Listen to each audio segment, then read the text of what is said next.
Coming up on this episode of Harmless. What happens when there's a part of you that you can't share? Let's say you find yourself with an attraction to underage children, prepubescent children. You find yourself being attracted to time. Now, you can't go to your buddy at work at the water cooler and say, hey, did you see that 4-year-old over there? Wasn't she attractive? No one thinks about the jurors that we expose to this stuff. We are effing up these regular, innocent people who have nothing to do with this world and have never had anything to do with this world, and we're forcing them, compelling them to participate in and be exposed to it. I think a person can go through a homicide trial and then go live their life trauma-free after that. I'm not sure a person can go through a sexual exploitation minor trial and live their life the same way after that. Welcome to part 2 of this incredibly compelling interview with my good friend, the Honorable Brad Astrowsky. In the second part of this interview, Judge Astrowsky really digs down deep into the mental health ramifications on not only people investigating and prosecuting these crimes, but people that are involved in just a cursory manner, like court staff and jurors. And Judge Astrowsky shares his incredibly insightful perspective on the actual material and how caustic it can be, not just to those investigating it, but most importantly, to the victims themselves. So without further ado, I give you my friend, the Honorable Judge Brad Astrowsky. I haven't thought about this before, so I'm just saying this now out loud for the first time, but I think it has to be that it is so traumatic to see it that your brain retains it. Again, I don't have any scientific data or basis Right. rely upon, but why is it that of all the cases I handled myself, sexual assault cases, child molestation cases, etc., I may have forgotten some, but these I haven't. There's a phenomenon that was discussed. It's a scientific term called a flagpost memory. Like, you remember where you were when the Twin Towers went down. Our parents remember where JFK was. Other people remember when Taylor Swift's album came out. I know you do. In your life, you have several flagpost memories, but this, because it was like traumatic, like it was so intense emotionally, or what, it shocked your conscience so much that you put it in your mind, like you said. But this is every file. Everything's a flagpost image. 100% memory. Everything's a flagpost memory. And, you know, I'm going to get a little TMI here, but for personal reasons, have done some EMDR therapy. And the key to EMDR therapy is you have to go on a moment. You pick a moment, and then they do different things, whether it's pulse paddles or eye movement or sound or whatever. And then they either talk you through it or your mind just goes through it and you're processing it. You're trying to develop pathways, if you will, to that trauma event. Right. So thinking about it, periodic EMDR may be something that's part of the protocol to help detectives. Because it was successful with you. In this area. Not me. It's a successful period with people that they have a different relationship with that event. So maybe you'd have a different relationship with seeing these images if you went through EMDR. I don't know. Someone should put some money into that and study it. I'm not sure. Question though, Yes. Do you think that should be a mandatory thing, that they go through it, or that they learn that it's available and what it can do? That's a difficult question, because at what point does a department become overly paternalistic and eliminate someone's free will? What I mean by that is, we know that this is going to mess you up. We know that it's going to be traumatic to you. So because of that, we've developed a protocol and you have to go in it to stay in it. Because it's almost preventative and palliative at the same time. So I don't know, but number one, up front, you can't tell people no. Now, I'm not saying that, all right, now we're going to do some exposure therapy. Yeah. We're going to show you 1,000 Yeah. images. Yeah. And you'll become desensitized to it, and then you can do the job. Yeah. But you have to understand it. You have to be tools, and it has to be acknowledged and talked about. Not one person ever told me, either before I agreed to handle these cases or while I was handling these cases, hey, let's take a time out and stop and think about your mental health and the impact that seeing these is going to have on you and your mental health and your personal life, etc. Why do you think that was? Because at that time, we were in a rub some dirt on it. People that were born in the late 60s, 70s, let's say like us, we grew up in the suck it up, rub some dirt on it, tough luck, mental health is weakness, therapy is weakness. Mental illness is weakness, yeah. You go to a shrink. Yep. Not a therapist. You go to get your head shrunk. You go to all these derogatory terms and names. So you're not going to do it because I'm a dude, I'm a tough guy. Plus, when you're in the world of law enforcement, it's a very alpha male type place anyway.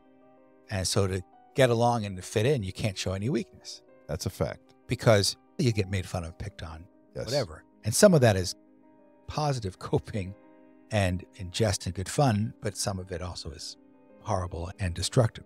So I think that's what it is. And we didn't know or recognize it. And because vicarious trauma, second trauma, those weren't, if those words existed at that time, they certainly weren't known to us. I never heard of it. I'd never heard of those terms until the SHIFT program was born. I had left being an investigator in 2000. I'd been there for 4 years, and I left partially for a mental health break because I had a physical reaction to what I was looking at, a physical manifestation of the stress, and it terrified me, and I left. And when I came back to be a computer forensic examiner, that's when we heard of the SHIFT program. And it was, so I did 6 years.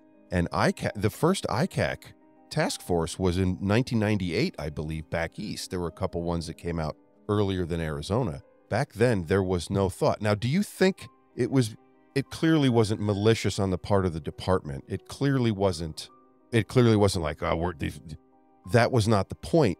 But do you think they were unprepared for the amount of material? Yes. I think when it started out, it was, isn't this unique? You have a couple people handling these cases and, all right, cool. No one thought that it would blow up because no one appreciated what technology would do.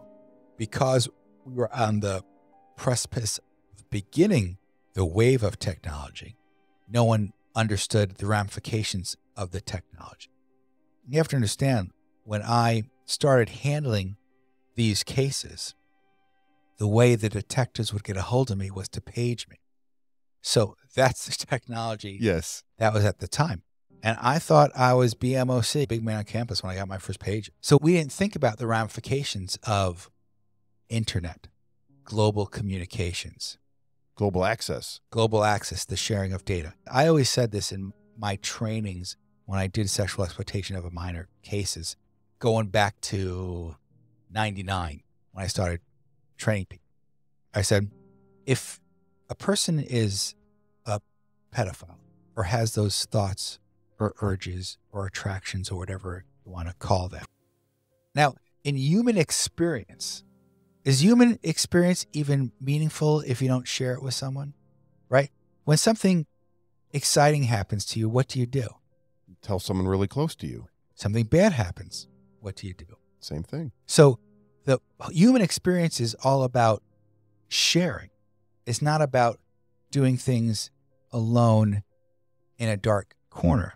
That is, I think, contrary to our innate human nature, which is it's human nature to interact with other humans. Yeah, we're social creatures. Exactly. Now, what happens when there's a part of you that you can't share?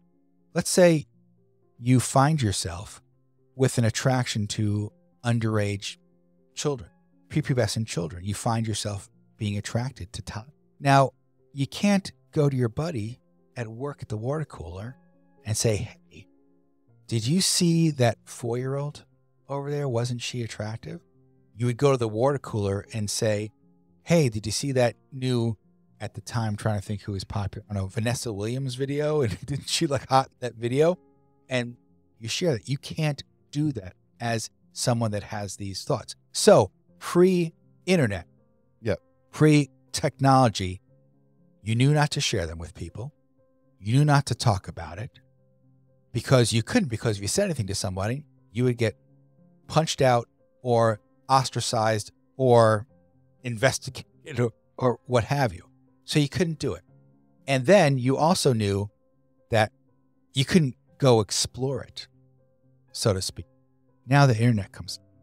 You have those proclivities, and now you're online. And now wait, there are chat rooms of people like me. There are groups. Now I'm anonymous. Now it's not talking to the guy at the water cooler who knows that your name is Eric. Now you're whatever online persona you have. Now I'm talking to other people. Then I was like, wait a second. I'm not alone. I'm normal. Or I have this, and maybe it's not mainstream, but there's a gajillion other people out there who are like me. Now I'm part of a community. Now I can share my interest with others. Now it's okay. Now, instead of having my feelings suppressed and maybe never acted on, now it's okay. Now there's others. Now other people are encouraging me. Now I feel emboldened by it. And there's a lot of parallels between this and I think the modern rise of anti-Semitism, but a separate issue because social media, others, wait, it's okay for me to do this now. Yeah. In this community, and now it's okay to be an anti-Semite because we have so many in this community, the online community. Now it's okay to be a child molester, or it's okay to be a pedophile. So now I can get images. Now instant access. Instant access. So now not only am I getting images, I'm doing something with it. Whereas before I didn't do anything with it. Now the images are spurring me on, and now maybe the images aren't enough. Now it's going to spur me to act. And that's where technology, I would say, has taken the closet, if you will, pedophile to being a closet pedophile and maybe living that person's entire life, never acting on it, never doing anything, to being a hands-on offender. And that's the danger of technology. We have, I would say, more hands-on offenses. We have more exploitation because there's other people in the community. So now there's more demand. Now other people in the community talk to each other. And when there's other people in the community, you're not alone. You're having this human experience. And now it just exponentially gets worse. Just to clarify, we're talking about a global community and relatively instant access to not only a global community, but a global supply of sexual exploitation material. 100%. Because now, and that's an excellent point, because if you were a pedophile pre-computer and you wanted to do something, you would have to have access to a child to abuse. Maybe you had access, maybe you didn't have access.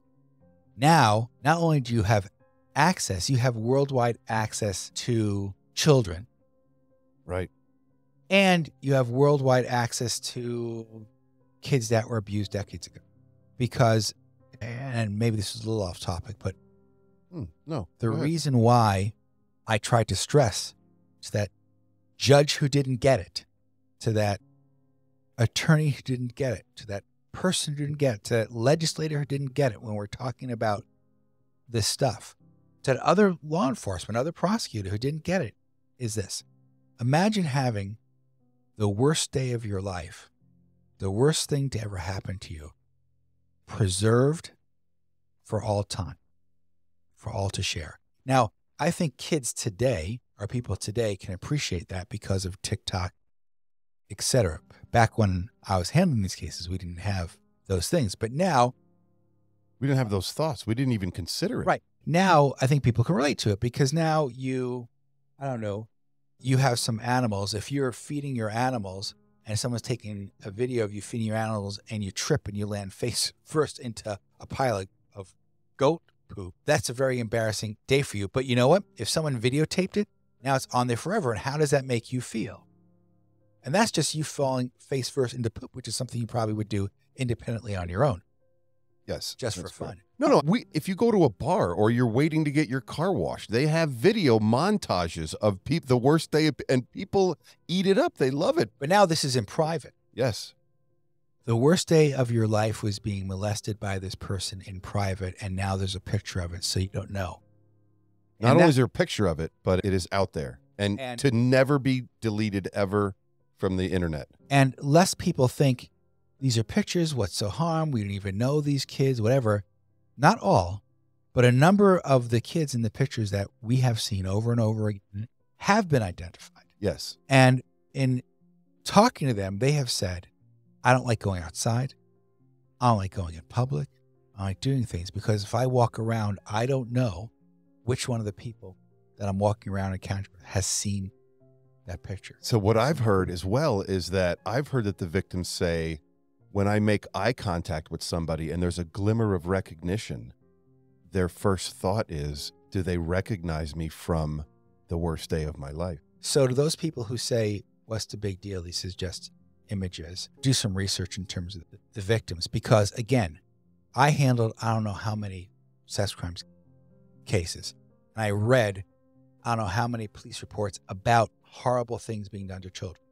And I've talked to children about horrible things being done to them. And I've heard children talk about horrible things being done to them. What sticks out to me most is the picture of it being done. You're witnessing it happening. You're not being told. It's not secondary information now. It's firsthand. There's a difference between reading about or hearing about what happened on October 7th in Israel and seeing it.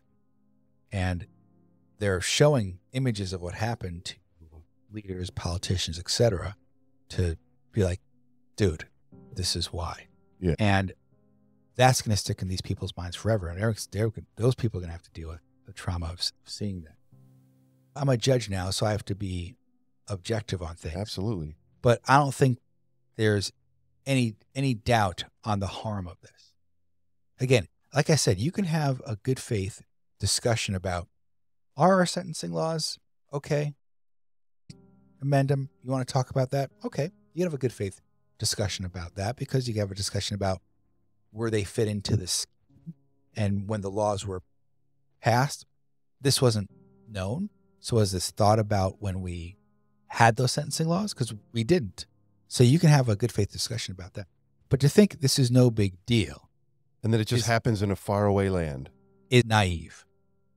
Yes. And I think, isn't it better that this guy has these images in his home in private? Isn't that better? That's naive. Yes. That's naive. Talk to the victim about that. Anybody, the victim's family. It's contraband. Does you using contraband in private impact the demand and supply of the contraband? Of course it does. And as a society, how do we want to deal with that? We need to start having conversations about it. We need to talk about it openly. And then the people who handle them. This is first responders experience trauma from going onto a scene and seeing things firsthand. Or there's a car accident. Right. Or what have you. I worked homicide. I was in the homicide bureau. I'd have to go out to scenes. I would see the dead bodies at the scene. And I don't have a lot of dreams that I remember or nightmares, but I remember I had one about a dead body I saw. How is this any different? You talk about secondary trauma, but isn't it really primary trauma? Firsthand, yeah.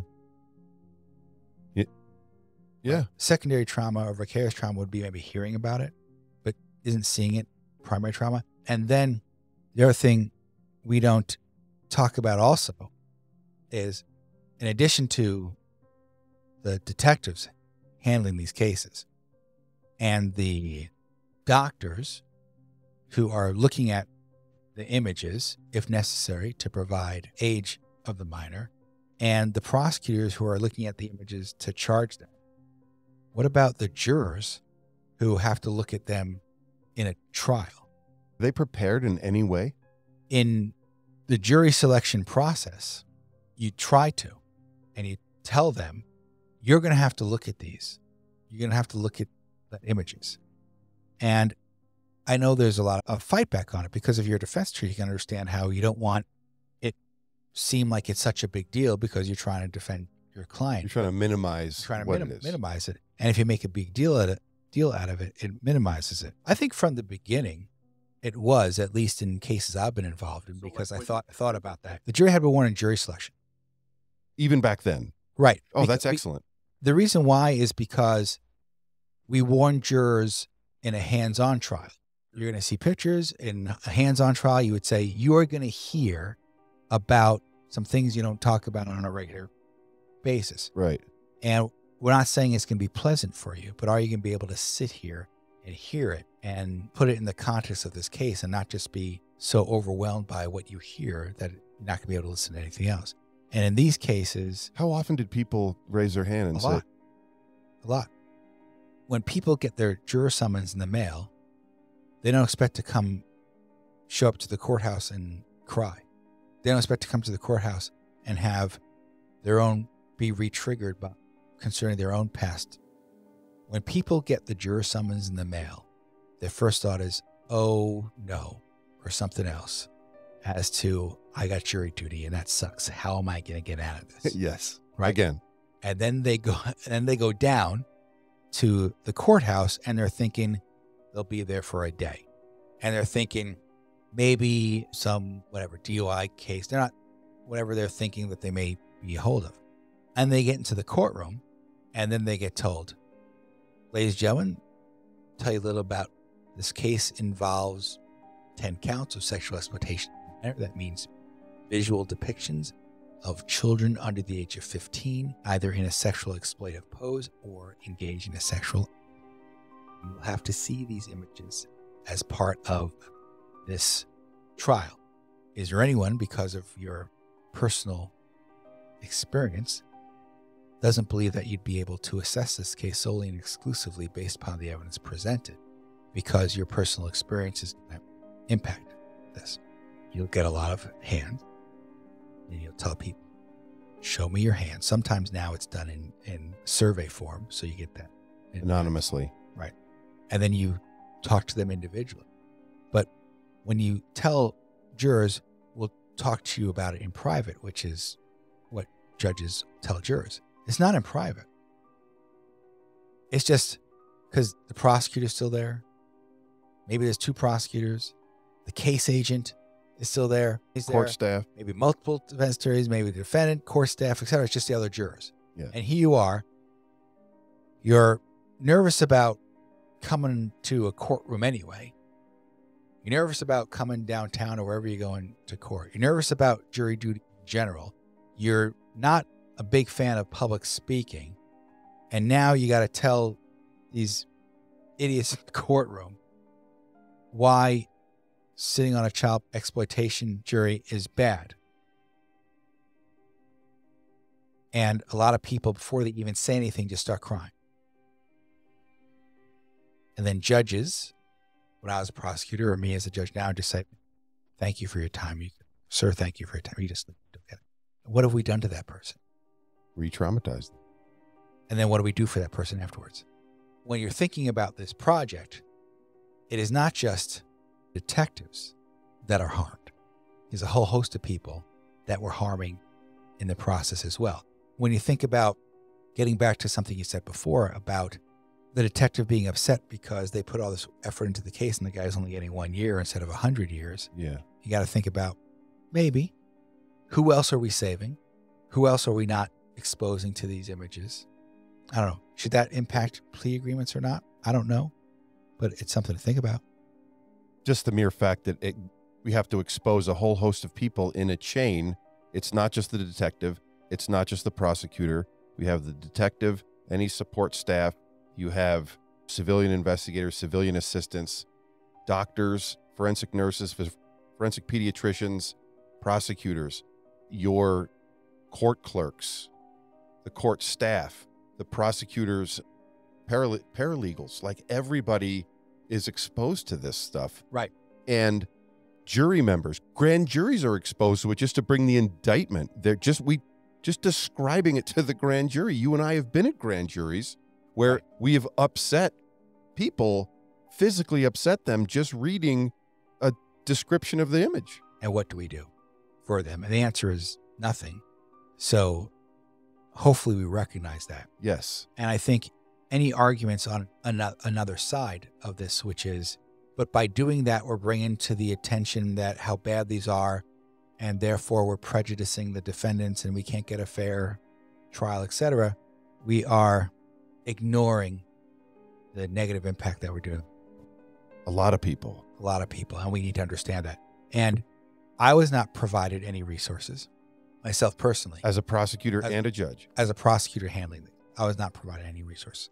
As a judge now, I've attended some conferences where they talk about vicarious trauma and how to deal. Being educated about vicarious trauma and dealing with it is different. Right. And nothing, let me stress that, nothing specific to these types of cases.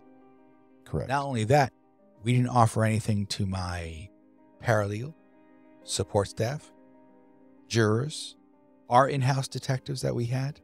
Nothing. I didn't offer it to my attorneys that I supervised or worked with, or staff as well. I didn't do that either. Why do you think that is? Do you think any part of it is, if you acknowledge it openly, then you're acknowledging it affects you as well, and the shame that comes with that? No, I think part of it is the culture, like what? Being naive. I think part of it is no one before me brought it up. Part of it is that's the way we've always done it. That's the way we've always done it. Part of it is this is your job, right?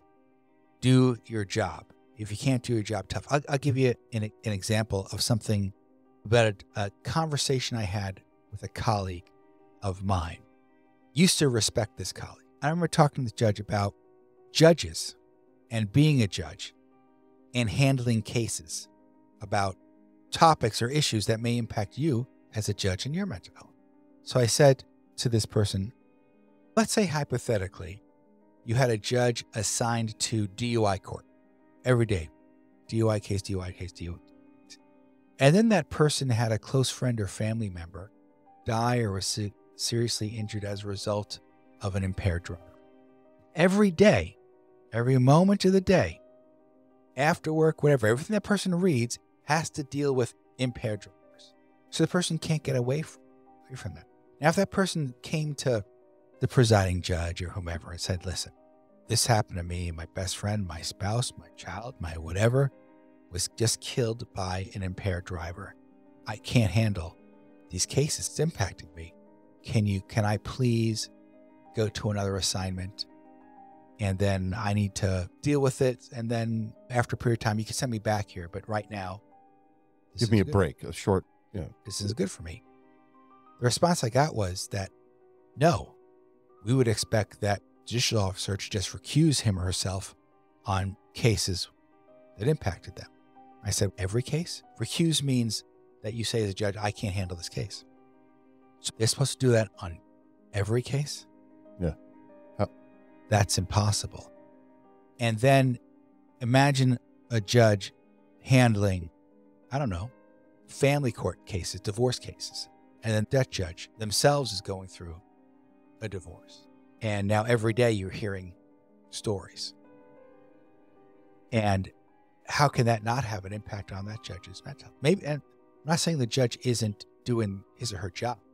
The judge is probably doing the job and making good decisions and doing all of that. But that doesn't mean that the judge outside of being in the courtroom is mentally healthy. And it doesn't mean they're not suffering. It doesn't mean they're not suffering. And when that was addressed, it was do the job or quit. That's a recent attitude that I know of. That still happens today. That's sad. And so part of it is do your job or that's else. Now, a lot of lip service may be given to it. And that's another thing that I think is shameful, is the people who give lip service to this, but then maybe at meetings, seminars or conferences or whatever, but in practice, do diddly squat about it. And that is garbage. And we need to make that change now. And if a detective comes to someone, a leader, and says, this is impacting me, number one, an environment should be created where they can do that, and they know that doing that is not going to impact their job, their title, their pay, their placement, their status, etc. It's going to provide them with services or help, right? If you were a detective and you were investigating a case and you were interrogating someone and you would say, no, I've come at this person, I've tried this skill, I've tried that skill. I know there's a way to get to this person, I just can't do it. What do you suggest? The feedback on that scenario would be, suck it up, go back in there and do your investigation. It would be, try this, try that. Mind if I? And no one would think twice about that detective. No one would think less of that person. No one would think anything. And then the person would go in and got help. Thanks. Great job. I didn't think of it. Yep. Or whatever. No one would think twice about it. How is this any different? It's not. It's not. Why are we treating it like that? Because nobody wants to talk about it. Everybody wants to believe. I'm sorry, I'm using absolute terms. I believe that the community, they want to believe it's the innocent bathtub photos. It's the 17-year, are they legal? Are they not? And you hear those things like, oh, he would never do something like that. He's the nicest guy. Society does not want to have the conversation to get to the root of this problem because it's easier to just pretend it's not happening. In general, our society doesn't want to have the conversation when it comes to anything dealing with paraphilias or sexual issues. Correct. I remember as a sex crimes prosecutor going to my kids' Little League games, and there's other parents there and they're talking about their days and whatever. And I couldn't. So what am I going to say? Anytime if I were to say something, it ends the conversation and then people walk away from me. Yeah. Right. And then a topic came up about a coach, Little League coach, got accused of a sex crime. And people were crazy, so people knew what I did, so everyone was talking to me. And sex crime with a child. Sex crime with a child, that's correct, I'm sorry. And so me and a friend of mine, who actually happened to be a police officer, took over the team. And everyone's freaking out. And me and a person, my friend who also worked in law enforcement, were saying, imagine, it's so shocking. Whereas for me and for him, it's, all right, this happened. Yeah. Desensitized. Imagine going through life where you don't have any contact or knowledge that there's child molestation or sexual exploitation occurring. Yeah. Occurring, period. Wouldn't that be awesome? Wouldn't that be awesome? Yeah, it would be great. Ignorance. Right. Ignorance is bliss. Because they can live their life and be happy and talk at the soccer game on the field and have conversations about their work, their life, whatever, and it doesn't matter. And it's not confronting. It's not a confronting conversation. I had this tough sales call the other day, or yeah, you vent to each other. Okay, cool. And you can relate. They can relate with you. What happened to you? I had this rapist on the stand, and when I was oh, I watched the video of this 4-year-old. Exactly. You can't. You cannot. So then, not only do you deal with it internally, now you're becoming isolated from your friends. I'm not saying peers, but friends, because you can't talk about it. Right. Because who wants to hear it? So that's a recipe for disaster. You have to be willing to have a difficult conversation. We have to be willing to have the conversation if we care enough about it. If we care enough about our children, our communities, the people that we know and love, we have to have difficult conversations. That's what we do. That's what grown-ups do. I remember a situation where a lot of people, when they have kids, when it comes to genitalia, they use weird names. Right? I did. And so we made the decision, my ex-wife and I, to teach the kids proper names. Obviously not rude names, but proper. And I remember my daughter went down like one of those slides, like inflatable slides. Yeah. And she got up at a wedgie, and she gets off the slide, and it's my vagina. Yeah. And people were mortified. Really? Mortified, staring at us like we're horrible people. Because- What are you teaching your daughter because she used a word that is the proper word? How old was she at the time, roughly? I don't know, probably under 5, Wow. 5 or under, maybe Yeah. 6 or under, preschool age. So we don't want to talk about that. No. Normal stuff. Yeah. Let alone this stuff. And I think if we bury our heads in the sand and play ostrich, we think it'll go away. No one thinks about, and I know this isn't what this necessary podcast is about, Oh, go ahead. but no one thinks about the jurors that we expose to this stuff. Yeah. We are effing up these regular, innocent people who have nothing to do with this world and have never had anything to do with this world. And we're forcing them, compelling them to participate in and be exposed to it. Can you imagine that? You as a detective at least had a choice. If you were at work and a colleague of yours sat you down and said, watch this video, and you watched it, and it was it was a child being raped, right? How would you react to that? What would you do? Would you tell anybody that happened? Of course you Right. would be, but that's exactly what's happening. We're sitting them Right. down and we're saying, you have to look at this, and then out they go, and they have to deal with it. Right. Slap them in the face with it. We just slap them in the face. As a prosecutor, you think, can I get away with doing this trial and just having a description of the images and not showing it to them, admitting them so the jurors have it if they want to listen to it, or pardon me, watch it, the video or picture or whatever. Am I going to get a conviction? Here's the problem with being a prosecutor. That's a gamble, right? Yeah. Because you don't know if the jurors are going to look at it or not in the deliberation room. And if they're just going to base their decision on the description, number one, is that going to get a conviction? Because what if they say the detective just didn't describe it enough? I don't know. It didn't sound, yeah. I don't know if it meets the language that's in the jury instructions or not. If that's the case, then the guy gets acquitted, not guilty verdict. And because of double jeopardy, you're never getting that person again on those images and those facts. And that person goes free. Prosecutor doesn't want to risk that. It's a big risk. I'll show it to the jury, but we'll just like flash them on the screen. That happened that time. That doesn't happen. That was at the beginning stages where Okay. people were, I think, uneducated and didn't understand. And people didn't have computers to their desks. Are jurors now offered resources, mental health resources? Is that part of the culture, or is it still something that's not openly discussed from a judge's perspective? I believe something may be available, and I believe we offer something to some jurors. I think the focus of that, I could be wrong, but I believe the focus of that is like lengthy, like capital cases, death penalty cases. Right. And like rather than a few day sexual exploitation of a minor.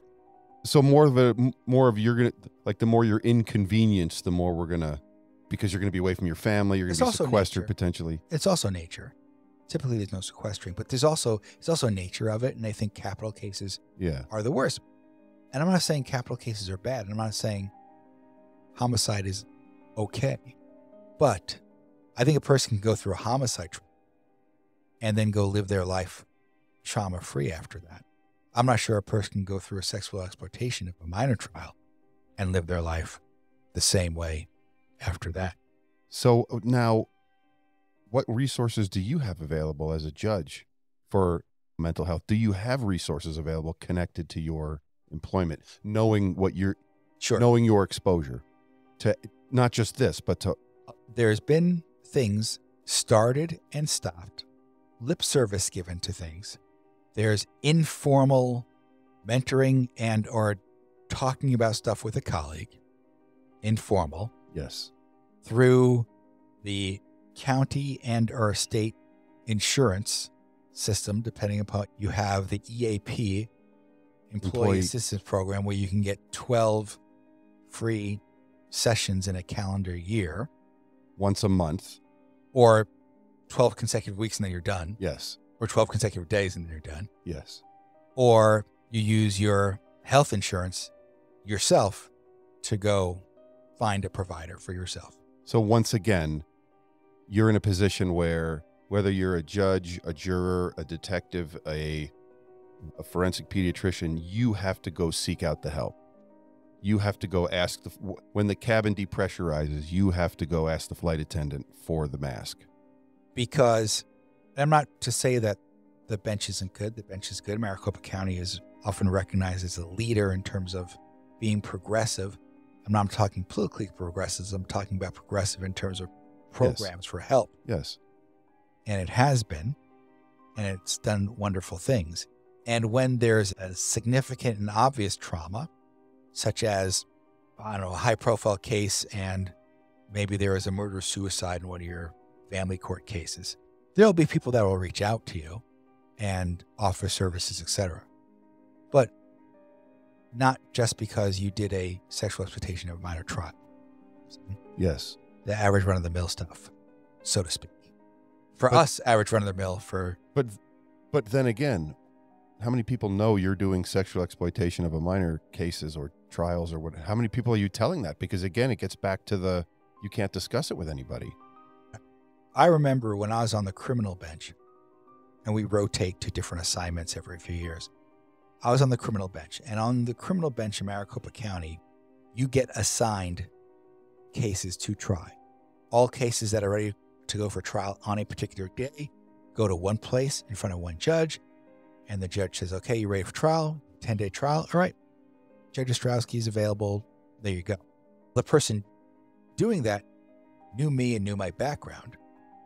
I was getting sex crime trials back to back to back to back. And after doing, I think, about 5 in a row with no breaks, literally going from picking a jury while we still have another jury deliberating, no breaks. When we got to the 5th one, my staff came to me, and I should have been better about this myself. My staff came to me and said, Judge, no more. We get a break, because they have to be there and they have to hear the evidence. And they don't have your background. And they don't have my background, and they don't have my training, and they don't have my knowledge. And your prior exposure. And they don't have my prior exposure or experience. They're just a person that's has a legal secretary job in essence. And that's interesting as well, because what do we do for them? Thank you for listening to Justice Under Question Part 2 with the Honorable Brad Astrowsky. I hope you enjoyed this episode and you got as much out of it as I did interviewing him. Judge Astrowsky has agreed to let me interview him at least one more time for this podcast. So if you have any questions that you would like to submit that you want me to ask a judge from their perspective about this type of crime or anything that you think is related to this, shoot me an email at harmlessthepodcast@gmail.com, and I will see if we can ask Judge Astrowsky. Thank you again for listening to Harmless the Podcast.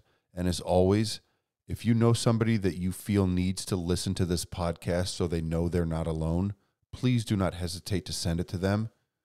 And if you need it sent to them anonymously, email me at harmlessthepodcast@gmail.com, and I will make sure they listen to the podcast. Your actions just may save someone's life. Thank you.